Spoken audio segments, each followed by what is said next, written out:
नमस्कार दोस्तों, स्वागत है एक बार फिर से आपका मेरे यूट्यूब चैनल विदाउट म्यूज़िक मंत्रा में। आज हम बात करेंगे शुक्र महादशा जब प्रारंभ होती है व्यक्ति के जीवन में, स्वाभाविक रूप से एक सूखे मरुस्थल से जैसे व्यक्ति आता है और हरी ज़मीन पे उसका आना होता है, उसी तरह का कुछ एहसास उस व्यक्ति को होता है जो केतु की महादशा से निकलकर शुक्र की महादशा में प्रविष्ट होता है। तो आज जैसा कि आपने होपफुली थंबनेल में देख लिया होगा कि हम बात करेंगे कि केतु की महादशा जब अंतिम अपने चरण में होती है, या यूं कहें कि जब केतु की महादशा संधि काल के पीरियड से भी निकल चुकी होती है और शुक्र आपके जीवन में पूर्णतया उद्गम हो चुका होता है शुक्र महादशा का, तो कैसे चेंजेस, कैसे परिवर्तनों का आप संभावना रख सकते हैं और कैसे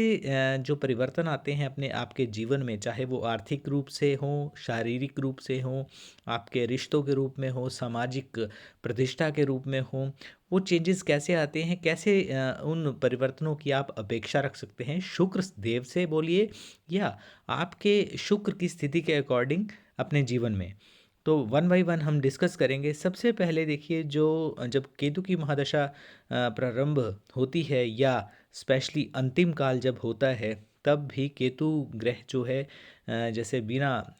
सर के होता है, हेडलेस होता है, तो कहीं ना कहीं आपको अपने पीरियड में उन परिस्थितियों का सामना करना पड़ता है और मानसिक तनाव, जितना आपको टेंशन परेशानी का दौर झेलना पड़ता है इस दशा में, स्पेशली यदि मैं इस प्रकार से कहूँ तो वो गलत नहीं होगा कि मानसिक तनाव, पारिवारिक तनाव, सामाजिक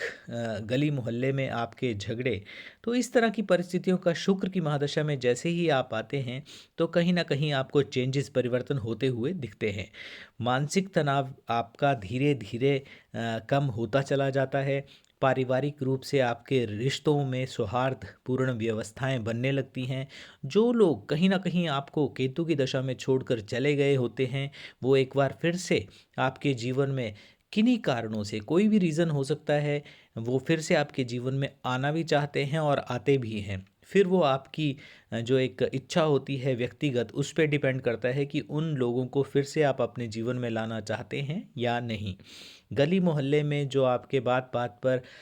आपको गलत समझ लिया जाता था, आपके कहने का भाव तो नहीं होता था, लेकिन केतु महादशा के कारण जो एक वाणी में एक रौब बोलिए या एक कर्कशपन आ जाता है, जो आपकी सही बात को भी अनुचित रूप से लिया जाता है, उसको फिर से समाज एक्सेप्टेंस देता है, आपकी बातों से लोग प्रभावित होना शुरू होते हैं और बिना बात के बतंगड़ जिसे बोला जाए, बिना बात के बतंगड़ की बातों में या किन्हीं भी कारणों से आपको समाज व्यवस्था में उलझना नहीं पड़ता। तनाव यानी कि पूर्णतया दूर हो जाता है, आप अच्छी नींद लेते हैं। जहां आपको केतु की दशा में रात को नींद नहीं आती थी, दिन में कहीं और अपने कारणों से या पारिवारिक तनाव से आप टेंशन्स में उलझे रहते थे, यानी कि आपको वैसे तो पता चला होगा कि 7 साल कैसे निकले हैं, लेकिन एक तरह से ये भी बोल सकते हैं कि पता भी नहीं चला कि कैसे निकल गए। इन दोनों वाइस वर्सा सिचुएशंस को आप अपने जीवन के साथ तुलना करके समझ सकते हैं। सेकंड चेंज, ये फर्स्ट चेंज आता है कि आपको टेंशन का सामना नहीं करना पड़ता। जो दूसरा आप इस चीज़ में अनुभव कर सकते हैं,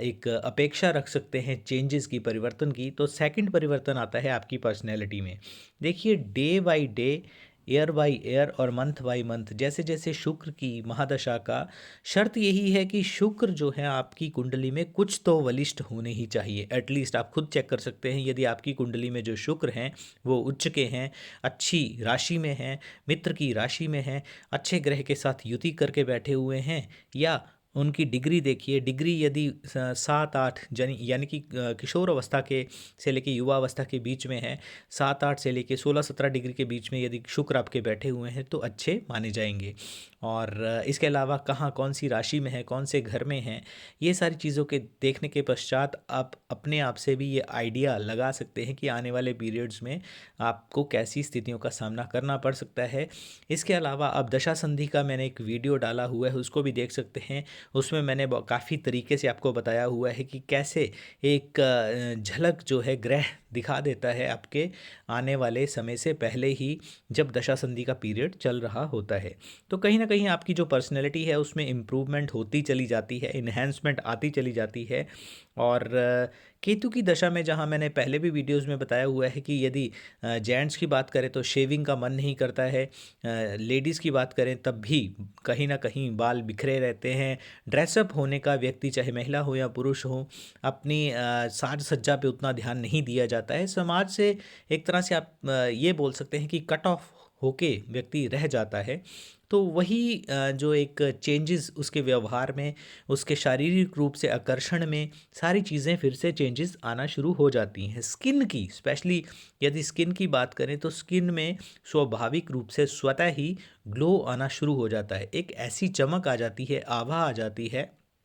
क्योंकि देखिए, सीधी सी बात है, जिस भी ग्रह की महादशा आप पर चलती है तो कहीं ना कहीं उसका रूल, उसके जो भी कारक तत्व उससे संबंधित होते हैं, उनका असर आपके व्यक्तित्व में, आपके जीवन में, आपके रिश्तों में, आपकी आर्थिक स्थिति पर और आपकी वाणी पर दिखता ही दिखता है। और देर सवेर बस यही है कि कहीं ना कहीं वो ग्रह जो आपके लिए अच्छा होना चाहिए, उसकी परिस्थिति, क्योंकि हर किसी की जो चार्ट होता है वो वेरी करता है, उस पर डिपेंड करता है कि आपकी कुंडली में स्पेसिफिक पर्टिकुलर ग्रह की स्थिति कैसी है। एक बहुत ही अच्छी सुगंध आना शुरू हो जाती है, जो खुद को तो महसूस नहीं होती, लेकिन जो पास पड़ोस वाले लोग होते हैं या आसपास या सगे संबंधी होते हैं, उनको आपके सानिध्य में, इस तरह से बोले कि आपके सानिध्य में रहना बहुत ही अच्छा लगता है। खुद की बात करें इंडिविजुअली, व्यक्तिगत रूप से, तो व्यक्ति सज संवर के रहता है। और परफ्यूम, जो जिस परफ्यूम को या जिस सुगंध को लगाने से केतु की दशा में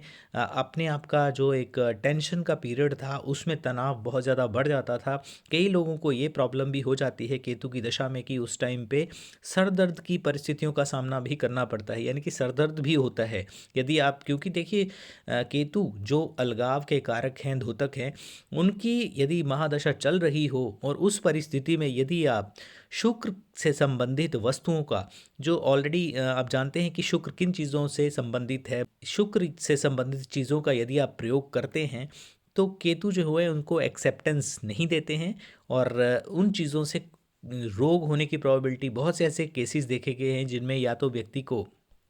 सर दर्द का सामना करना पड़ता है, या फिर ऐसी परिस्थितियां बन जाती हैं कि रैशेस हो गए स्किन पे, जो कोई ऐसा लोशन, कोई क्रीम या कुछ भी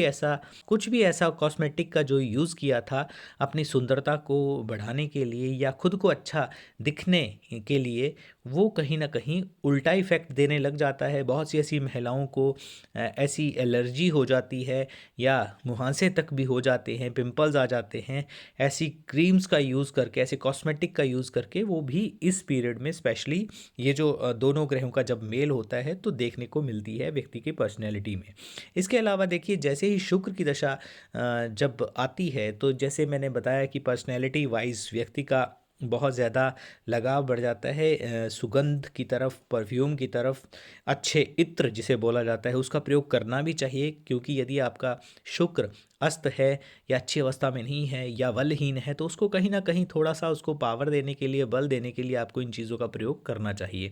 व्यक्ति का एक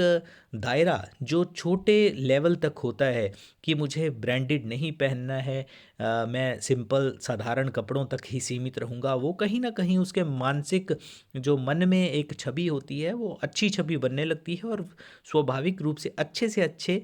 कपड़ों की तरफ, बहुत ही रंगीन कपड़ों की तरफ, रंगीन भी ऐसे नहीं जो भद्दे दिखें या फूहड़ दिखें, वैसे नहीं, बल्कि अच्छे कपड़ों की तरफ, अच्छे ब्रांडेड ब्रांड्स की तरफ उसका ध्यान अपने आप जाना शुरू हो जाता है। और महंगी से महंगी चीज़ों की ओर रुझान बढ़ता है। चाहे इस इनिशियल फेज में व्यक्ति के पास धन ना हो, लेकिन कहीं ना कहीं एक इच्छा, क्योंकि देखिए मूलभूत कारण किसी भी चीज़ को प्राप्त करने के लिए इच्छा ही होती है। कभी किसी के पास यदि इच्छा ही पहले सबसे पहले आई होगी, तभी वो चीज़ आगे बढ़कर आप उस व्यक्ति ने प्राप्त की होगी अपने जीवन में।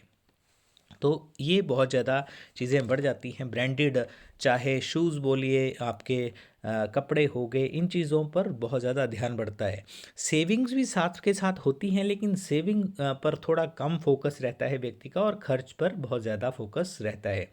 शारीरिक फिटनेस, क्योंकि शरीर से ही जुड़ा हुआ जो ये साज सज्जा है, और उससे ही ये फिटनेस पर भी बहुत ज़्यादा ध्यान बढ़ जाता है। जितनी भी शरीर को फिट रखने के लिए जो एक्टिविटीज़ होती हैं उन पर ध्यान बढ़ता चला जाता है। एक तरह से आप ये मानिए कि हेल्थ कॉन्शियस बहुत ज़्यादा हो जाते हैं, और कंसर्न एक्टिविटीज़ जो हैं वो बढ़ जाती हैं। जैसे किसी को डांस का शौक़ हो, अगर थोड़ा शौक़ है तो बहुत ज़्यादा वो चीज़ बढ़ जाती है, और अपने आप पाँव जो हैं वो थिरकने लगते हैं। यदि कोई हल्का सा टोन सुन लिया या डांस का कोई ऐसा मौका मिलता है तो रुक नहीं पाते ऐसे लोग। म्यूज़िक जो है बाहर नहीं बजता, बल्कि इनसाइड यू बज रहा होता है जब भी शुक्र की दशा आती है। आप अंदर से अच्छा महसूस करते हैं, फेस पे ग्लो बहुत बढ़ जाता है। स्त्री और पुरुष हों, आप स्त्री हैं पुरुष हैं, इससे ये फ़र्क नहीं पड़ता। और जब आप केतु की दशा में थे तो इतना ज़्यादा कॉन्शियस नहीं थे अपने फेस को लेकर, और उतने अच्छे नहीं दिखते थे। कुछ लोग बहुत ज़्यादा भद्दे दिखते हैं उस पीरियड में, क्योंकि अपने शारीरिक व्यवस्था की तरफ उतना ध्यान नहीं दिया जाता। वही चीज़ें अच्छी हो जाती हैं। स्पेशली टीनेजर्स को बहुत ज़्यादा दिक्कत का सामना करना पड़ता है। लेकिन इस जैसे ही ये शुक्र की महादशा प्रारंभ होती है तो शारीरिक आकर्षण अपने आप बढ़ता चला जाता है। एक और चीज़ नंबर 3 पे आती है, वो चीज़ देखी गई है कि देखिए, जब भी केतु की दशा शुरू होती है, या उसका इनिशियल फेज़ चल रहा होता है, या एंडिंग फेज़ चल रहा होता है, तो उस पीरियड के दौरान बुध भी बहुत ज़्यादा प्रभावित होते हैं। आपके एक पॉइंट ऑफ व्यू जो आप रखना चाहते हैं समाज के सामने, परिवार के सामने, वो अच्छे से प्रेजेंट नहीं कर पाते खुद को, और आपकी वाणी में भी वो दोष आ जाता है। क्योंकि वाणी में दोष आएगा तभी संबंधों में भी दरार आएगी, और तभी वाणी के कर्कश होने के कारण ही आपको अलगाव का सामना भी करना पड़ेगा किन्हीं भी कारणों से। तो बुध प्रभावित होते हैं, अपने आप को अच्छे तरीके से आप समाज के और रिश्तों के सामने एक्सप्रेस नहीं कर पाते, तो वाणी में सुधार होना शुरू हो जाता है। वाणी में सुधार, प्यार, संस्कार, ये तीनों चीज़ें आ जाती हैं, और जब तीनों चीज़ों का समावेश हो जाता है, सुधार, प्यार और संस्कार का, तो उससे निकलने वाला जो सार होता है, उसके कारण आप समाज में आपकी प्रतिष्ठा भी बढ़ती चली जाती है, आपका दिमाग चलने लगता है। जो डिसीज़न केतु की महादशा में इनडिसिसिव रहते थे या गलत सिद्ध होते थे, वो अच्छे होने लगते हैं, सही डिसीजन बैठते हैं। स्पेशली आप इसको मॉनेटरी वे में मत लीजिए, या ये डिसाइड इस तरह से ना करें, चाहे वो किसी भी तरह का कोई निर्णय हो, वो लेटर ऑन कुछ समय के पश्चात आपको उसमें अच्छा ही देखने को मिलेगा, यानी कि लॉस होने के चांसेस बहुत ज़्यादा कम हो जाते हैं। धन के मामले में, रिश्तों के मामले में आप सही होने लगते हैं, और जिन गलत निर्णयों के कारण जो चिंता परेशानी के हालात ईज़िली बन जाते थे केतु की दशा में, वो नहीं बनते। सामाजिक प्राणी होने के कारण देखिए थोड़ी बहुत ऊपर नीचे चीज़ें होती हैं, लेकिन समस्या से रूबरू आपको होना नहीं पड़ता। और यदि कभी ऐसे चांसेस बने कि थोड़ा बहुत आपको प्रॉब्लम्स आ जाएं, जो कि मानवीय स्वभाव और समाज के दायरे में रहने के कारण, एक सामाजिक प्राणी होने के कारण व्यक्ति को सामना करना पड़ता है, तब भी आप इतने सक्षम बन चुके होते हैं शुक्र की दशा आने पर कि अत्यधिक तनाव नहीं ले सकते, टेंशन नहीं होते, टेंशन फील ही नहीं होती है। और एक कैपेसिटी या कैपेबिलिटी बोल सकते हैं, बहुत ज़्यादा व्यक्ति की पोटेंशियल बढ़ जाती है टेंशन नहीं लेने की। तो दोस्तों, शुक्र की महादशा जब प्रारंभ होती है, तो मैंने इनिशियल फेज में आपको ये कुछ एक टर्म्स बताई हैं। आने वाले वीडियोस में मेरे पास कुछ एक शुक्र महादशा से संबंधित एक्सपीरियंसेस भी हैं, और शुक्र से संबंधित मैं और वीडियोस आपके समक्ष लेकर समय समय पर आता रहूँगा। एक रिक्वेस्ट दोस्तों, पक्षियों और जीवों के लिए दयावान रखें, और ऐसे ही उनकी सेवा और हेल्प करते रहें, मदद करते रहें, और जीवन में आगे बढ़ते रहें। आज के वीडियो में बस इतना ही। वीडियो देखने के लिए आप चैनल को सब्सक्राइब ज़रूर करें, और यदि आपकी या आपके नियर एंड डियर वंस की केतु की दशा या शुक्र की महादशा आ रही है, तो उनके साथ ये वीडियो को आप शेयर भी कर सकते हैं। आज की वीडियो में बस इतना ही। वीडियो देखने के लिए आपका बहुत बहुत धन्यवाद। Thank you.